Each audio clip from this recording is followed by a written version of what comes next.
Seigneur, que ta grâce, seule ta grâce. Nous voulons instaurer un état de droit. Et dans un état de droit, il y a une justice indépendante. Ce n'est pas à l'individu Félix Tshisekedi de commencer à faire justice.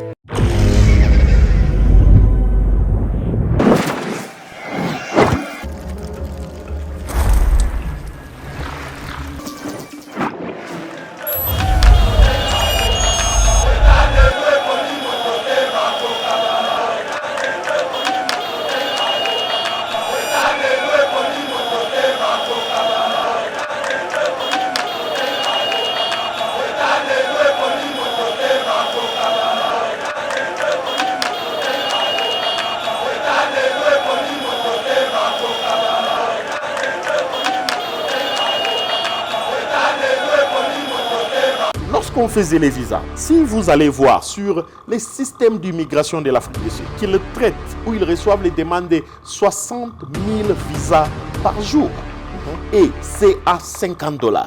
Quand vous multipliez les 60 000 fois 50 $, alors ça vous fait 3 millions de dollars par jour. 3 millions de dollars par jour. Ça, c'est pas les frais de transport, c'est pas des vols, c'est pas les tickets, c'est pas les logements, c'est pas à manger, c'est pas les divertissements. Quels les visas? D'ailleurs, mon équipe à Kinshasa a contacté Congo Airlines pour le festival du tourisme Rumba in Congo, juste à l'est du pays. Mais c'est déplorable comme réponse, tout ce que vous avez comme réponse. Et vous voyez que Congo Airlines et CAA, aucune notion de tout ce qui est comme touriste, de contribuer également dans le tourisme. Pour eux, c'est les affaires. Ce n'est pas à l'expert du tourisme de donner les bilans. Le tourisme, tel que je l'ai toujours dit, ce n'est pas un ministère caché qui se fait dans les secrets. Le tourisme, c'est quelque chose qui est visible. Les locaux vont voir, remarquer, sentir qu'il y a plusieurs visites des étrangers parmi nous.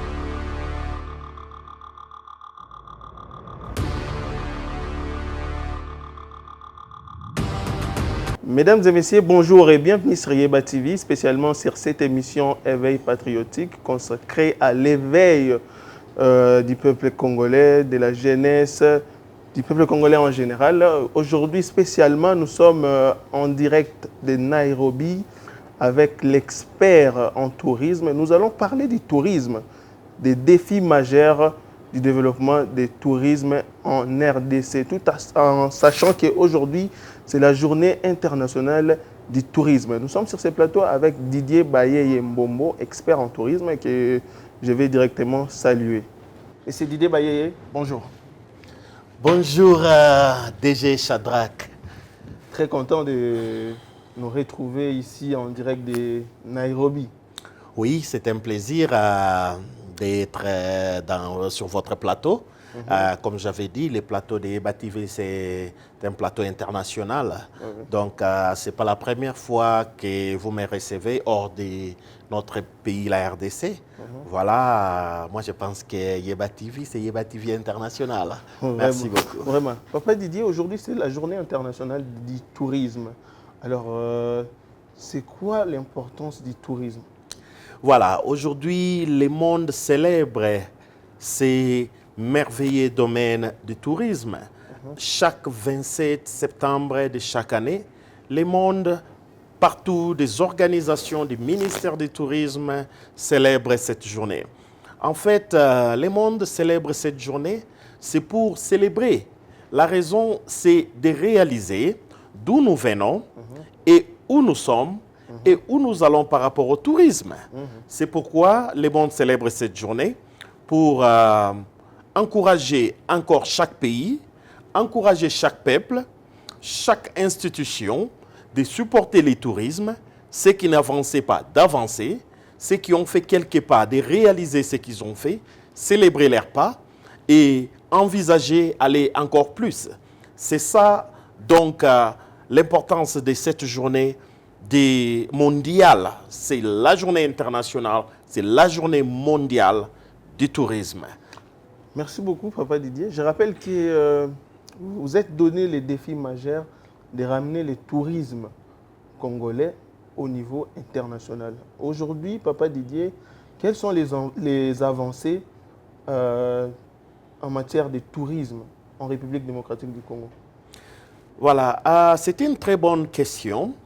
Nous sommes venus en tant qu'experts du tourisme parce que c'est un travail que nous faisons déjà il y a plusieurs années dans plusieurs d'autres pays. Et nous avons réalisé que ce que nous appelons tourisme ou ce qui se dit être tourisme en RDC, ce n'est pas le tourisme que nous vivons, que nous faisons, que tout autre pays met en place. Alors, dans le cadre d'accompagner la vision du chef de l'État, Félix Antoine Tshisekedi Tshilombo, qui a bien étalé sa vision pour un Congo meilleur, un Congo réussi et prospère, et un Congo dans lequel les Congolais sont fiers d'être Congolais. Le tourisme doit également jouer son rôle. Voilà pourquoi on est venu en tant qu'expert pour ramener, quand nous avons commencé et avait donné les thèmes, ramener le tourisme de la RDC au niveau international. C'est parce qu'aujourd'hui, ce n'est même pas un débat. Et des fois, partout où on passe, même là où on est au Kenya, vous entendez les gens dire, mais est-ce qu'il y a même le tourisme en RDC? Voilà, ça fait mal, ça dérange. Pourquoi à l'intérieur du pays et ailleurs à l'extérieur, des questions se posent si il existe même le tourisme en République démocratique du Congo. Voilà pourquoi on est là, pour apporter ces changements-là. Donc, ramener ce tourisme-là au niveau international, selon les normes. Mais pourquoi je vais expliquer ceci? C'est parce que le tourisme, ce n'est pas un secteur qu'une seule personne peut tout faire ou tout changer au même moment. Ce sont des processus et nous avons entamé ces processus-là, des changements et de remonter le tourisme. Et parmi ces processus, nous avions tenu un forum sur le tourisme pour expliquer à plusieurs acteurs du tourisme dans les différents sous-secteurs du tourisme, l'importance du tourisme, afin de nous accompagner dans cette marche. Nous avons invité les tour opérateurs étrangers de venir visiter notre pays afin de commencer à vendre la RDC comme une destination touristique. Nous organisons maintenant le Festival du tourisme Rumba in Congo, qui est en sa deuxième édition. Mais il n'y a pas que ça. Il y a beaucoup d'autres dont nous croyons que lorsque le Premier ministre, lorsque le Président entendra ces messages, ils feront le nécessaire pour que notre tourisme soit aligné selon les normes internationales. Nous voyons aujourd'hui certains pays, plusieurs pays. Vous savez, monsieur Shadrach Loholo, je n'aime pas souvent même faire les parallélismes avec l'Amérique, l'Europe, sinon on risque de dire qu'ils sont déjà trop avancés. Mais là, nous parlons que des pays africains qui posent des actes susceptibles de conduire et de faire avancer le tourisme. Et ces actes, on ne les voit pas dans notre pays. Et ces actes, ce ne sont pas les actes d'événements. Ce sont des principes, ce sont des lois qu'ils adoptent par rapport au tourisme. Parmi tant d'autres, je vais énumérer quelques-unes de ces lois-là. Nous avons par exemple les Bénin. Les Bénin qui aujourd'hui s'est fortement distingué dans l'index africain du tourisme. Les Bénin, juste quelques années passées, en 2016, les Bénin était 34e en Afrique. Mais depuis 2020, les Bénin occupent la première position en Afrique pour attirer les touristes. Avec la crise de la Covid, La Zambie a premièrement réduit ses frais de visa à 50%. Peu importe la nationalité, ceux-là qui ont besoin de visa pour entrer en Zambie vont payer que 50%. Le Madagascar, qui vient d'annoncer également que pour chaque personne qui visite Madagascar, pour un séjour de moins de 15 jours, ils ne vont pas payer pour les visas. Peu importe leur origine. Il y a le Sénégal, il y a le Ghana, qui, pour attirer les touristes, ils ont annoncé que tous les pays africains auront leur visa à l'entrée. Voilà, il y en a plusieurs. Nous pouvons aller comme ça. On parle souvent des Seychelles, on parle de l'île Maurice, qui ne demandent pas les visas à n'importe quel citoyen pour visiter chez eux. Et puis ces pays ont comme ressource que le tourisme. Voilà ce que nous voulons changer. Si nous voulons vraiment nous aligner dans le tourisme du monde entier, si nous voulons réellement être parmi les acteurs ou être cités dans les concerts des nations du tourisme, nous devons appliquer et considérer les règles, les fondamentaux du tourisme. Qu'est-ce qui fait, Papa Didier, que jusqu'à aujourd'hui, ces règles fondamentaux du tourisme ne soient pas appliquées dans notre pays, la République démocratique du Congo? Voilà, ce n'est pas facile de répondre à cette question. Nous pouvons dire clairement pourquoi ces règles-là ne sont pas observées. On ne connaît pas des raisons pour lesquelles ces règles-là ne sont pas observées. Mais par contre, le tourisme, comme toute autre science ou idéologie, a ses caractéristiques, a ses principes qu'il faut absolument suivre et observer. Nous sommes dans un pays, ici, à Nairobi, au Kenya, et vous avez vu l'infrastructure sur plusieurs niveaux. Vous êtes entretenu avec certains acteurs de ce domaine de tourisme et ils vous ont parlé des contributions de l'État, des lois qui sont faciles, qui sont convenables pour permettre et aux acteurs du tourisme et aux visiteurs de développer, d'exploiter et d'améliorer les chiffres des touristes qui visitent ces pays. Alors, quand nous voyons que chez nous, ça ne s'annonce pas, on se pose des questions, mais pourquoi? On ne sait pas pourquoi ils ne veulent pas. Avec l'évolution des technologies, et où on a fait, Kenya demande à certains citoyens d'avoir les visas électroniques avant d'entrer au Kenya. Donc on a fait à partir de l'Afrique du Sud. Oui, vous avez les visas pour venir. Très simple, très facile.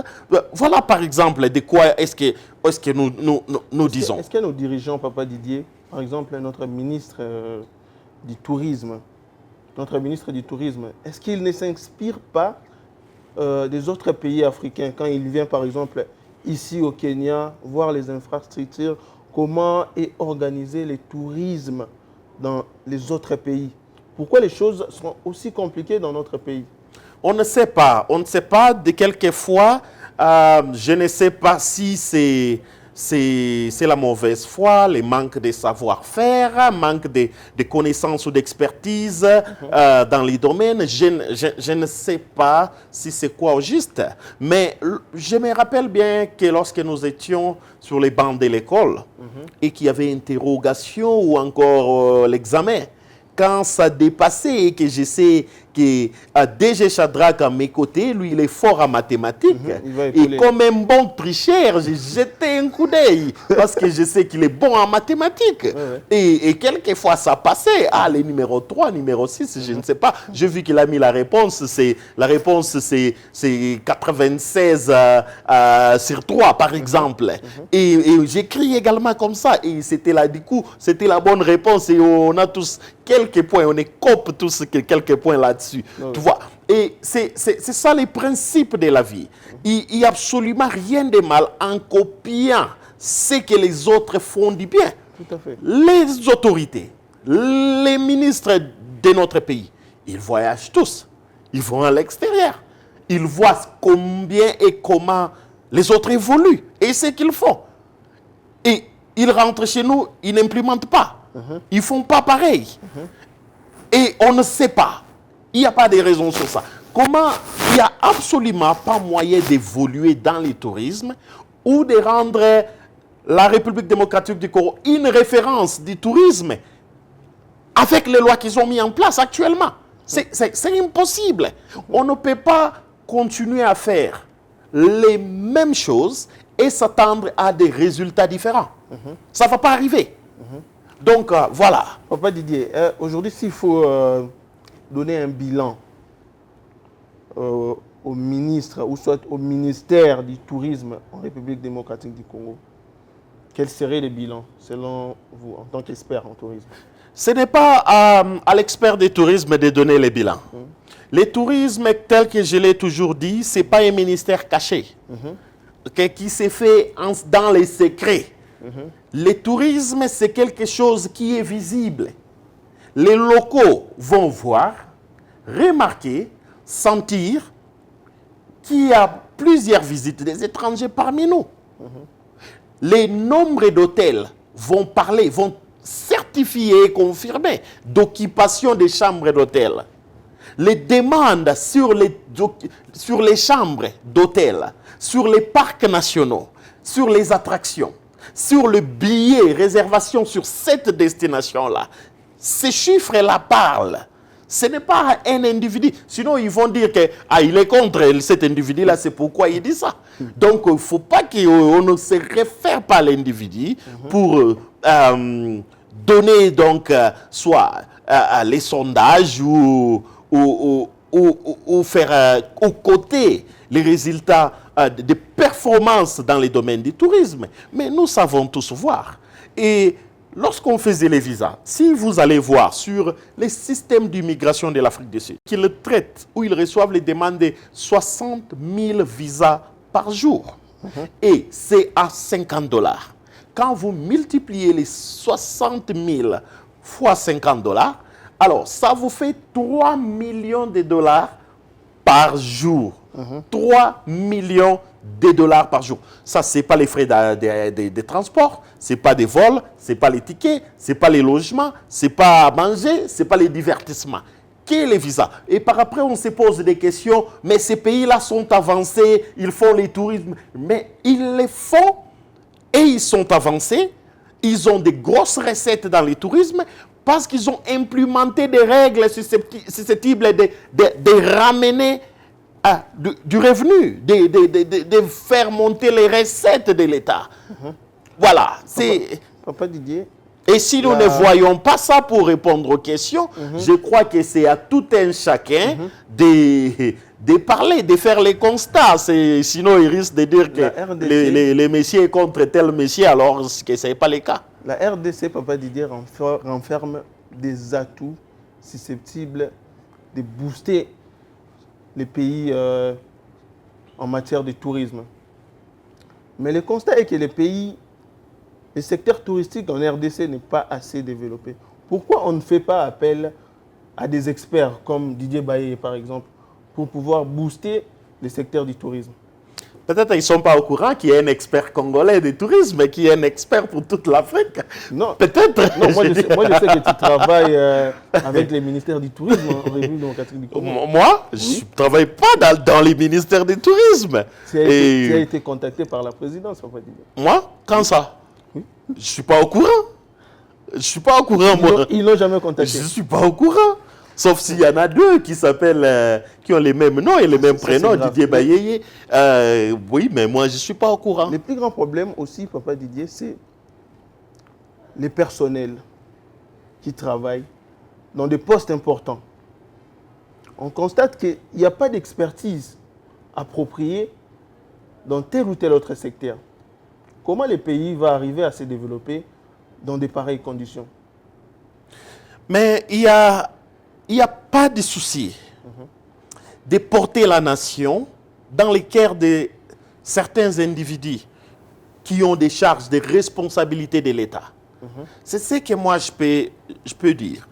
Par exemple, ce qu'on est en train de voir actuellement sur les réseaux sociaux, quelqu'un qui avait une charge assez importante de presque tous les parcs de la RDC, qui serait apparemment en fuite, parce qu'il a piqué les deniers publics. Par exemple, dans l'entretemps, il y avait d'autres rencontres qui ont été publiées, qui n'ont aucun sens sur les points touristiques, qui montraient rien d'autre que le népotisme. Et lorsque nous avions dénoncé ça, on nous a traités des haineux. Les messieurs concernés qui avaient confié la gestion du parc. Oui, oui. Le parc, j'oublie les noms m'échappent, mais on vient de voir ça sur les qui avaient... C'est scandaleux de voir ça, Papa Didier. Par exemple, mais dans l'entretemps, on se pose toujours des questions. On a des parcs nationaux. Nous avons la nature, nous avons les paysages, nous avons des montagnes, nous avons des animaux, nous avons la culture, nous avons tout ce qu'il faut. Qu'est-ce qu'on en fait? Comme j'ai toujours dit, l'essentiel, ce n'est pas d'énumérer. On a ça, on a ça, on a ça, on a ça, on a ça. Car celui qui ne fait rien de ce qu'il a n'est pas différent de celui qui n'a absolument rien. Ils sont pareils, sur le même pied d'égalité. Celui qui n'a rien, ou encore, moi j'ai dit que peut-être celui qui ne fait rien avec ce qu'il a, il est pire. Parce que peut-être l'autre, il ne fait rien parce qu'il n'en a pas. S'il en avait, peut-être il aurait dû faire quelque chose. Voilà un peu ce que nous disons, c'est l'inconscience. Quelqu'un peut avoir cette responsabilité, être nommé. On sait que chez nous, actuellement, les choses, c'est tellement compliqué. Et constitution, ceci, cela, machin, et on doit travailler avec tel. Mais qu'il soit expert du domaine ou pas. Mais les gens qui les entourent, les directeurs des cabinets et autres, doivent être des vrais experts. Pas un expert parce qu'il a été là pendant 30 ans. Dans ces bureaux-là, sans changer rien. Ils n'ont absolument rien à montrer comme référence. Pendant mes années de service, j'ai amélioré ceci et montré des chiffres réels. Par exemple, avec ce que nous avions fait, on est parti, par exemple, de 200 000 visiteurs l'année dernière à 800 000 visiteurs cette année. Ils n'ont rien d'exemple concret pour dire que pendant que j'étais là ou pendant de telles années, voilà ce qu'on a pu changer, on a pu améliorer en termes de tourisme, en termes de cela. Il n'y en a pas. Et on entend aujourd'hui parler d'autres personnes. Ils sont les experts du ministère du Tourisme. Parce qu'ils ont été là depuis que le ministère du Tourisme s'est créé. Du coup, ils deviennent des experts du ministère. Qu'est-ce qu'ils ont fait? Quelle est leur expertise dans les secteurs? Absolument rien. On ne peut pas avoir des experts et rien ne marche dans les domaines. Donc, il y a quelque chose qui ne va pas. Il y a quelque chose qui ne va pas. Papa Didier, nous sommes actuellement au Kenya. Et nous constatons rapidement que c'est un pays assez développé en matière touristique. La question qui se pose, c'est comment un pays africain est arrivé à ce niveau sur des plans touristique. Et qu'est-ce qui manque vraiment à notre pays, la RDC, pour arriver à ce niveau? Voir les routes, voir qu'il y a une vraie volonté politique, malgré qu'ils sont à ce niveau, il y a une vraie volonté politique de pouvoir faire avancer ces secteurs. Qu'est-ce qui manque à notre pays pour arriver à ce niveau, Papa Didier? C'est vraiment déplorable parce que vous avez vu de vous-même. Les pays tels que Kenya, ils savent c'est quoi le tourisme. Et ils y mettent du sérieux. Moi, j'ai perdu le nombre de fois où je suis invité dans ces pays. Ils payent les billets. Ce n'est pas parce qu'ils n'ont pas des gens ici. Ils ont des gens, certainement plus doués que moi, ou autres, je ne sais pas moi. Mais ils vont me faire venir, je ne sais pas. Et là, je parle depuis 2009. Et avant la Covid, je venais ici 3, 4 à 5 fois par an pour des consultations sévère sur les domaines du tourisme et sur les parcs nationaux. Et non seulement ça, comme je suis expert de tourisme pour l'Afrique, avec les contacts également avec d'autres pays africains pour qu'ils puissent faire de ces pays kenyans une destination touristique. Promouvoir dans plusieurs pays africains. Alors, ils sont assez sérieux. Ils ont également leurs défis, leurs défauts. Ils ont des défis également, comme tout autre pays. Mais ils s'y mettent beaucoup du sérieux. Et aujourd'hui, c'est ce qui fait de ces pays ce qu'il est. En tant qu'expert, M. Didier, tu es consultant dans de nombreux pays africains. Mais pourquoi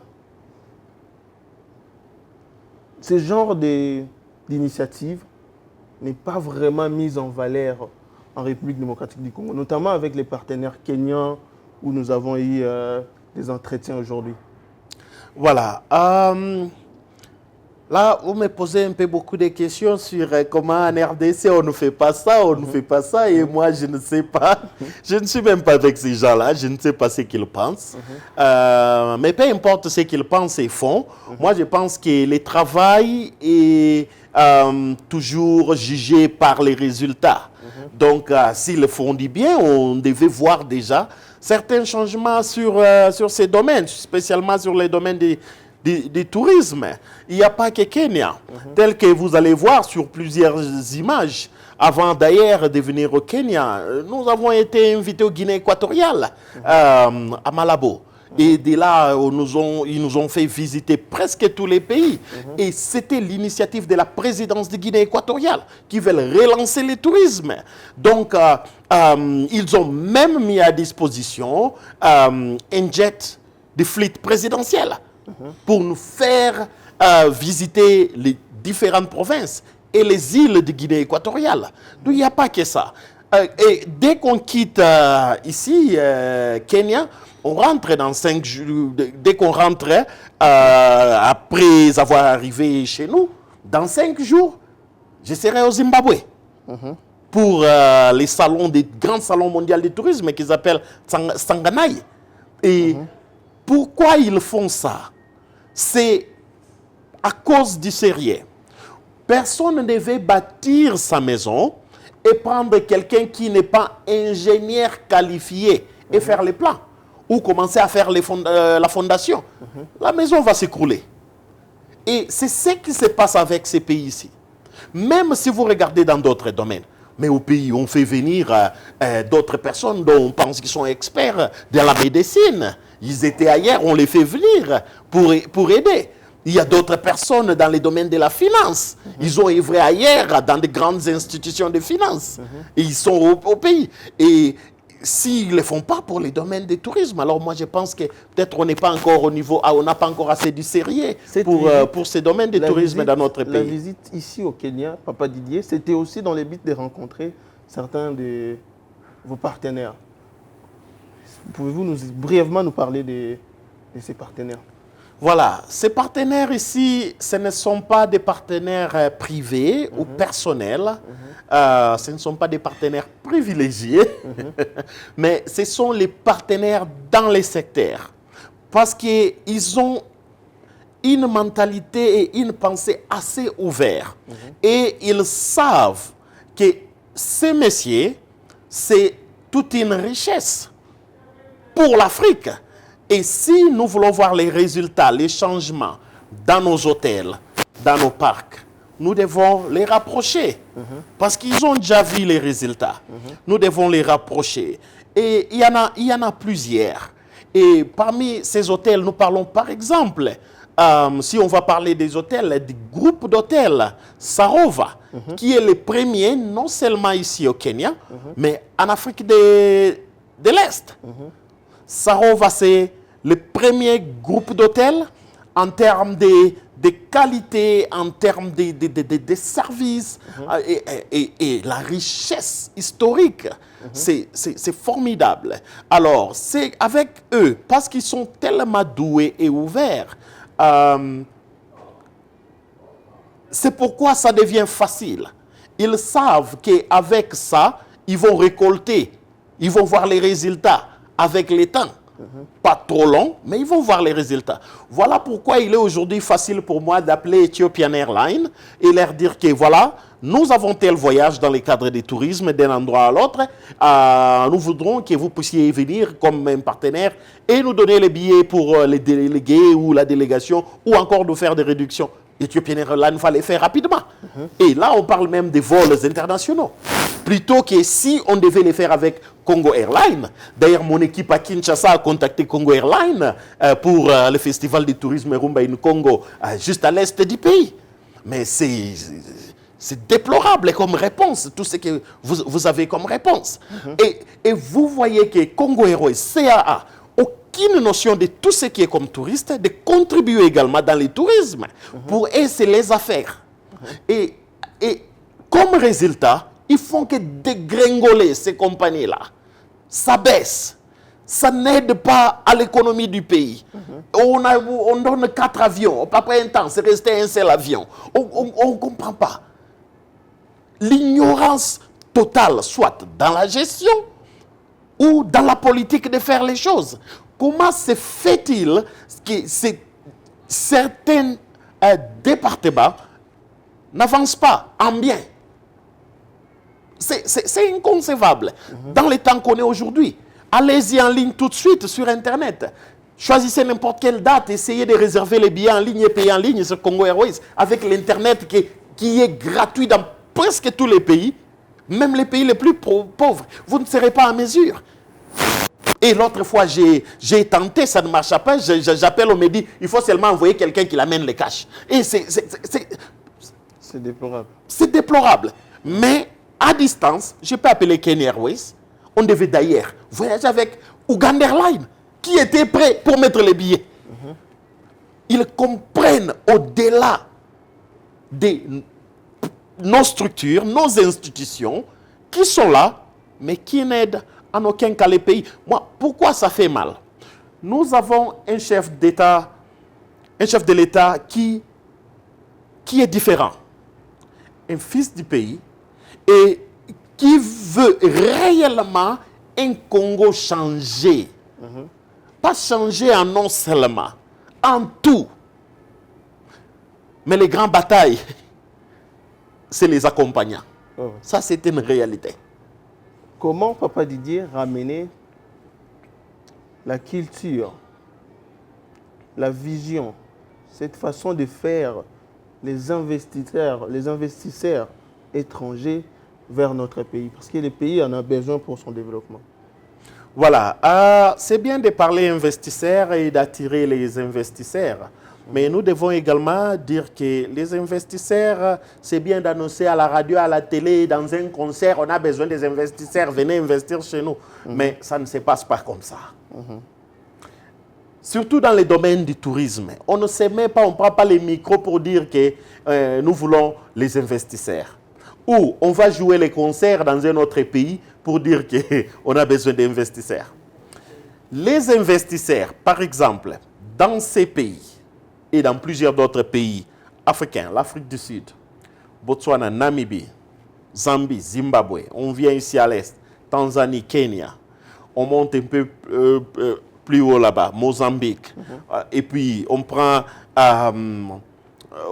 l'Égypte, on prend dans les îles ici, l'île Maurice, Seychelles et autres. Les investisseurs ne viennent pas parce qu'on a appelé. Ils viennent parce qu'ils constatent, il y a un climat d'affaires qui est bon.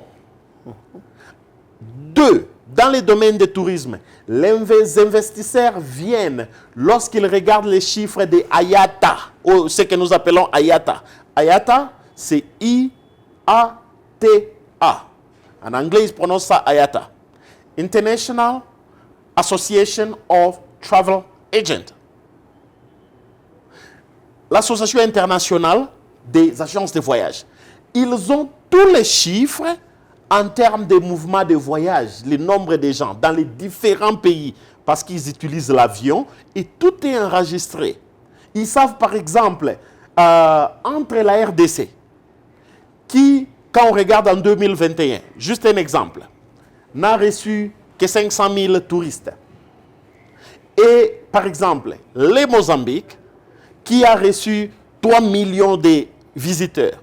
Mais en termes de superficie, la RDC est Mozambique. C'est-à-dire qu'il y a plus de demandes en termes de tourisme, plus de demandes d'hébergement au Mozambique par rapport à la République démocratique du Congo. Lorsque nous arrivons à un point où tout le monde, à l'extérieur du pays et à l'intérieur, les chercheurs, ce que les gens oublient, c'est que les investisseurs sont également des chercheurs. Ils mènent des recherches assez sérieuses avant d'aller investir dans une destination. Lorsqu'ils regardent, par exemple, en RDC, nous avons un exemple pour vous donner l'idée de comment et les éléments qui sont considérés et qui sont regardés et qui sont pris en compte. En RDC, par exemple, nous avons 2000 chambres d'hôtel. Juste, je dis que c'est un exemple. 2000 chambres d'hôtel. Et sur les 2000 chambres d'hôtel, premièrement, il n'y a eu aucune saison, aucune période.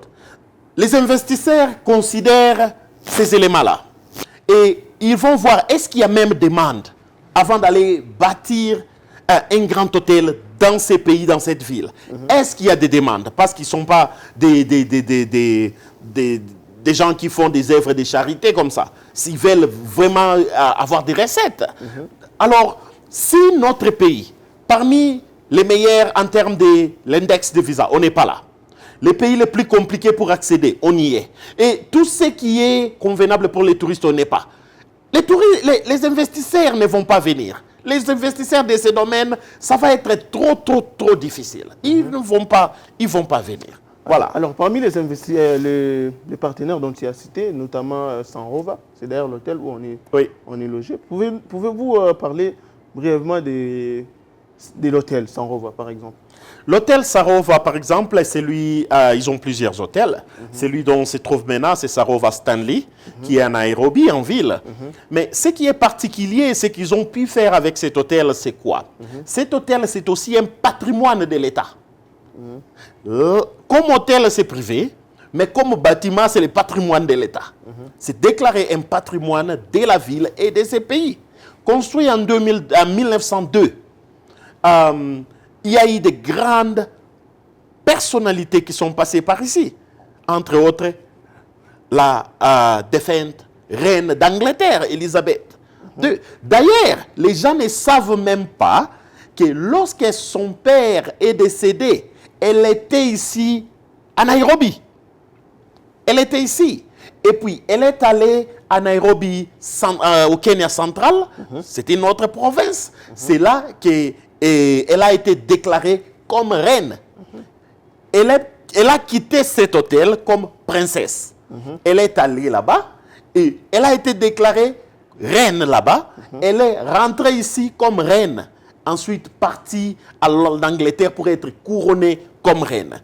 Et on a parlé de plusieurs d'autres personnes et il y a toute une histoire de cette ville et de ces pays dans cet hôtel. Voilà pourquoi ils ont conservé ça dans les mêmes styles que c'était avant.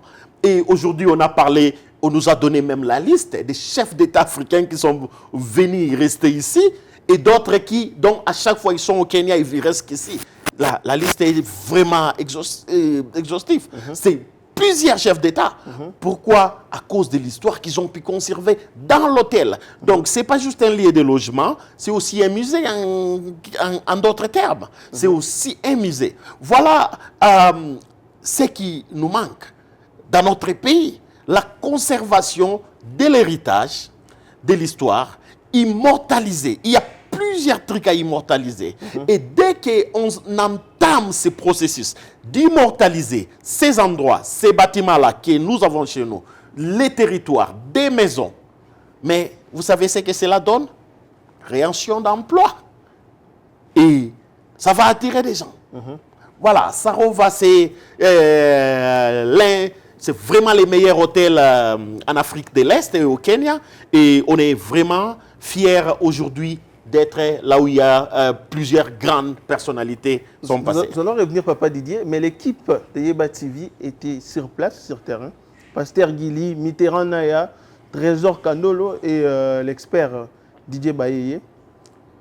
On a eu une interview avec le directeur général de l'hôtel Sanrova Stanley. Et la question lui a été posée sur ce qui est d'un partenariat entre Sanrova et la République démocratique du Congo. Suivons les reportages et nous allons revenir pour les explications. Very interesting question, because a lot of people don't even understand and comprehend heritage itself. But one of the first things that we do and we encourage to each and every guest who comes and stays with us is to take what we call the heritage tour. And I will say very openly that once you've done the heritage tour, you've not only done a tour of the hotel or a tour of the city, but you've actually done a tour of the country at large. Because imagine back in the days since 1902 to now, if only our walls could talk, they would definitely tell you everything that has happened in the country. And this was the place to be ever since. So that tour not only just talks to you about the hotel, it talks to you about how the city itself grew, how the country itself shaped itself, how the railway came into place, and everything of involving in that particular time. So that is one of the things that we do. But also in terms of keeping that heritage alive and keeping it up to times is to ensure that we keep the hotel as pristine as it was back in the days. You will agree with me as you did your tour that the rooms are larger than any room that a new investor would put a hotel up today. Any new investor would probably put a hotel with more rooms, not looking at the space itself. The carpet that you kept walking on is fire retardant, 1 inch thick. The wood, which is the main character of the hotel itself, is not a cheap thing today. So keeping up to those times, ensuring that the hotel is kept as pristine as it was back in the days is one of our responsibility, and is something that we take a lot of pride in. And that is not all, but also ensuring that we reach out to schools which are teaching culinary in the country, ensure that we open our doors for students to come and engage with us, to be with us for a period of 3 months, where we actually take them through their industrial attachment and be able to induct them into heritage as well. So those are some of the things that we do to ensure that people understand about this particular heritage. Let me start by congratulating you for joining the East African community. I think that is recommendable, and it definitely has a lot of potential, and we are all looking forward to it. We've all been looking forward to it, and we are glad that you are part of the Eastern African community right now.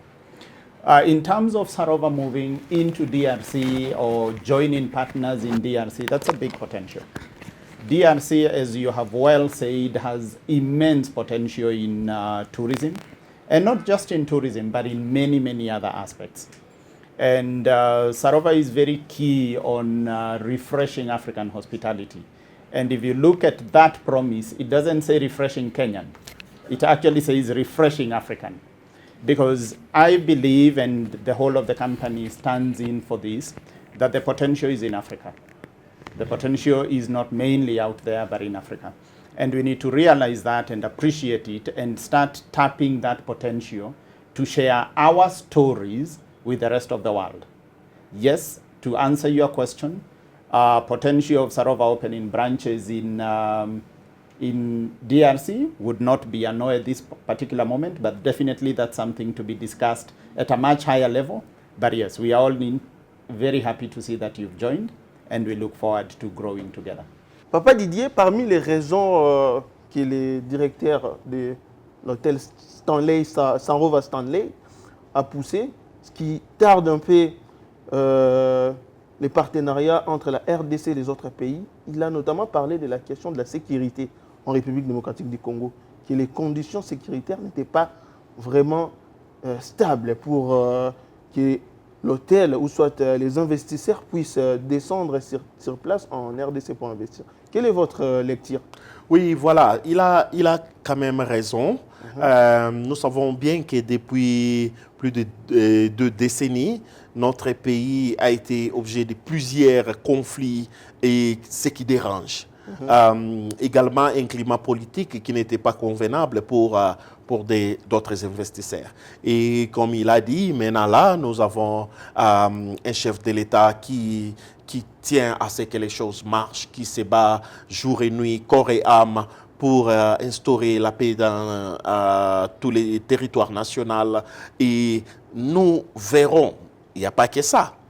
Nous espérons qu'alors qu'on est en train de stabiliser les pays pour la paix, nous allons également implémenter des principes susceptibles d'attirer les touristes, afin que les investisseurs tels que Sarova, qu'on puisse également avoir Sarova en République démocratique du Congo. Sarova, c'est un groupe, ce n'est pas seulement Sarova Stanley, mais aussi Sarova Panafrique, que nous sommes allés visiter. Suivez ce reportage de Steve Condé et nous allons revenir avec les explications. Okay, let me start with the history. This hotel was initially built in 1960 during the Pan-African movement. In 1965, it was inaugurated by the president then, Jomo Kenyatta. And it was during that period that he invited the other African presidents to form a Pan-African movement. We had Kwame Nkrumah, we had Nyerere, and the other likes of the president. So it became more like a hotel for Pan-Africa in terms of African continent leaders and business people. So the uniqueness is basically, if you look around, we are all about African theme. We are all about African theme, okay? And as you'll go around seeing our rooms, we have a touch of contemporary African theme. So we call ourselves more of African in terms of what we give, what we provide as a service. Okay, at the moment we have about 170 staff. Yes, we do have exposures from other countries, people who come to train as well. So we cater for diverse culture and hospitality. So it's not just inclined to Africa or Kenya. Even when you look at our guest profile, we have people from all walks of life, Europe, South America, Asia market, Africa, even DRC now, we are getting a lot of people coming because of obviously the business within East African community. I think first is our people, you know, the culture, the professionalism, what we offer. That is different from any other hotels, I would say. And I think also we have trained our staff to a level that exceed the expectations of the traveler who is coming, be it a tourist, be it a business person, be it someone who is coming for any meeting or anything in Nairobi. Yeah, yes, we do. If you know a bit about Sarova, we have other units around the country in strategic positions. So what happens is we offer our clients to also visit the lodges and the other hotels. You know, we have in Mombasa, we have in Masai Mara, we have in Nakuru, we have in Samburu, Shaba. So all these locations, we offer our guests to also visit. In Nairobi, yes, we have areas. We have the National Museum, we have the National Park, we have Karen Blixen, and we also have guests who want to enjoy eating, you know, foods like meat, like the Carnivore restaurant, Indian cuisine. So we do arrange that on specific requests. I would not say much about investing hotel there, but I'm sure in terms of penetrating the market, yes, we have seen a huge market coming from DRC. As you know, even Kenya, we also have DRC citizens who live and work in Kenya, in some of the towns. But for us, we have seen a shift of business growth into our hotels from DRC. And this could be banking, and also businessmen coming to look for opportunities. So we see this as opportunity for Kenya's hospitality, and obviously the partnership with DRC. We also have one of our account managers who also is in liaison with the DRC in terms of business opportunities, who will work closely to bring us also the business. Papa Didier, ça va Panafrique. Panafrique. Ouais. Les images parlent. Et c'est choquant de voir qu'en République démocratique du Congo, on peine à atteindre ces niveaux. Pourquoi, Papa Didier? Et il convient de souligner qu'avec tout ce que les gens regardent là, de Sarova Panafrique, c'est un hôtel 4 étoiles. Je sais que plusieurs personnes pensent que c'est 5 étoiles ou au-delà même, mais c'est 4 étoiles. Voilà pourquoi il y a certains hôtels chez nous. Quand j'ai regardé en RDC, j'ai dit non, ça, cet hôtel, ce n'est pas 5 étoiles. Ce n'est pas 5 étoiles. Les gens, pensaient que moi, je suis contre. Les 5 étoiles que nous voyons ici, ça nous laisse sans mots. C'est 4 étoiles. Voilà. Panafrique, Sarova Panafrique, un hôtel chouette, qui est également historique, qui contient une bonne partie de l'histoire, construit en 1960, et lorsqu'il y a eu les mouvements panafricains, c'était l'ancien président Jomo Kenyatta, le père de l'ancien président qui vient juste de quitter, Uhuru Kenyatta. Et avec le mouvement des panafricains qui commence, il a invité d'autres parrains du mouvement du panafricanisme, tels que Kwame Nkrumah, tel que on nous a Nyerere de Tanzanie et d'autres personnes, afin de libérer l'Afrique de l'emprise des colonisateurs. Voilà, et les réunions se tenaient dans cet hôtel-là. C'est ainsi qu'ils ont appelé ça Panafrique. Et aujourd'hui, tel qu'on a entendu, les gens viennent du monde entier, partout, même en Afrique, pour visiter cet hôtel. Merci beaucoup, Papa Didier Bayeye. Je rappelle qu'il est expert en tourisme en Afrique. Nous arrivons à la fin de notre émission. Papa Didier, quel conseil donneriez-vous au président de la République, particulièrement Félix-Antoine Tshisekedi, qui a une vision de développer la République démocratique du Congo, mais sur le secteur touristique, quel conseil vous allez lui donner pour développer le tourisme en République démocratique du Congo? Merci beaucoup pour la question. Les conseils que moi je peux donner au chef de l'État, son Excellence, M. Félix-Antoine Tshisekedi Tshilombo, dans le cadre de sa vision pour la République démocratique du Congo, d'exceller sur tous les plans et dans plusieurs domaines, notamment le tourisme. Je lui demande de faire des ministères du tourisme un ministère régalien qui est directement attaché à la présidence. C'est ce que nous avons prodigué comme conseil dans d'autres pays et du coup ça commence à marcher. Du 4 septembre au 11, nous étions en Guinée équatoriale sous l'invitation de son Excellence, le président Théodore Obiangema. Et ils ont mis tout un jet présidentiel. Ce n'est pas ce que j'exige, mais cela montre du sérieux dans les domaines du tourisme.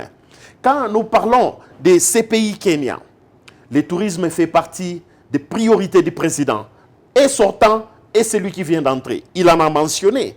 Quand nous parlons du Ghana, le président Nana Addo Akufo, il a pris le tourisme entre ses mains. C'est lui qui dirige, c'est lui qui mène les mouvements ou des actions pour développer le tourisme. Quand nous allons en Zambie, c'est pareil. Et nous allons au Bénin avec le président Talon. C'est toujours lui qui conduit et qui dirige le tourisme. Et au Sénégal, Macky Sall, il y en a plein.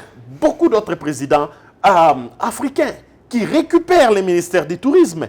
Car il y a un vrai développement. L'intégration de l'Afrique, c'est à travers le tourisme, le développement des peuple congolais se fera en grande partie par l'intégration du tourisme. Il n'y a pas les zones de libre-échange en Afrique sans l'intégration qui compte dans le cadre du tourisme, parce qu'il y aura les mouvements et des gens et des biens. Voilà ce que nous demandons. Les Congolais attendent un Congo meilleur.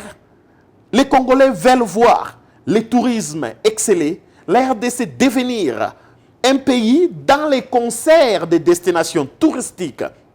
Voilà ce que moi je peux vous demander, Son Excellence, Monsieur le Président, pour l'intérêt du peuple congolais que vous aimez déjà et que vous portez à cœur. Merci.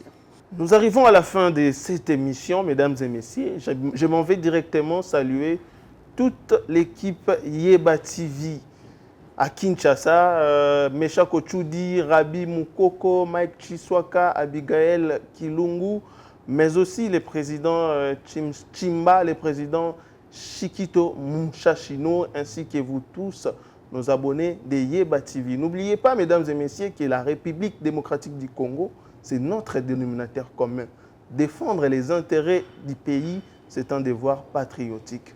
C'est la fin de cette émission. Je vous retrouve très prochainement avec un nouveau numéro. Bye. Seigneur, que ta grâce, seule ta grâce. Nous voulons instaurer un état de droit.